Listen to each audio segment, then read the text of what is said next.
आमच्या यात्रेचा पहिला दिवस होता, त्यामुळे पुरणपोळीचा स्वयंपाक झाल्या सगळ्या देवांचे असे नैवेद्य भरून घेतले आणि जान्हवीला आणि अन्वेषाला नैवेद्य घेऊन मंदिरामध्ये पाठवलं आणि आम्ही इकडे सगळ्या जणींनी आवरायला घेतलं. सगळ्या जणी असे तयार होऊन मंदिरामध्ये जायला निघालो, पण जाता जाताच घराच्या समोर असं थोडंसं फोटोशूट केलं आणि यात्रेमध्ये पोहोचलो. त्यावेळी भैरवनाथांच्यासाठी गोंडा, गुलाल, दवणा घेतला आणि माता जोगेश्वरीची ओटी भरण्यासाठीचं सुद्धा साहित्य सगळं घेतलं. मंदिरामध्ये पोहोचलो त्यावेळी मंदिरामध्ये होम हवन चालू होता, त्यामुळे एका साईडने अशी लाईन बनवली होती आणि 4-5 नंतर माता जोगेश्वरी आणि भैरवनाथांचा विवाह सोहळा संपन्न झाल्यानंतरच मंदिरामध्ये खूप गर्दी होते, त्यामुळे आम्ही लवकरच गेलो होतो.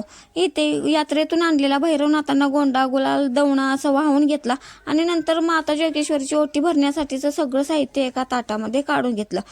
माता जोगेश्वरीची ओटी भरून घेतली आणि इथेच मंदिरामध्ये ना आमच्या पूर्वजांना देवाबरोबर स्थान मिळालेलं असल्यामुळे त्यांची सुद्धा मूर्ती होती, त्याचं सुद्धा दर्शन घेतलं. पण गर्दीमुळे तो व्हिडिओ काही शूट करता आला नाही. नंतर आम्ही अशी प्रदक्षिणा काढली आणि थोडीशी मंदिरामध्ये फोटो सगळ्यांचे मिळून घेतले आणि घरी यायला निघालो आणि याचा लॉंग व्हिडिओ आपल्या चॅनलवरती अपलोड होणारच आहे.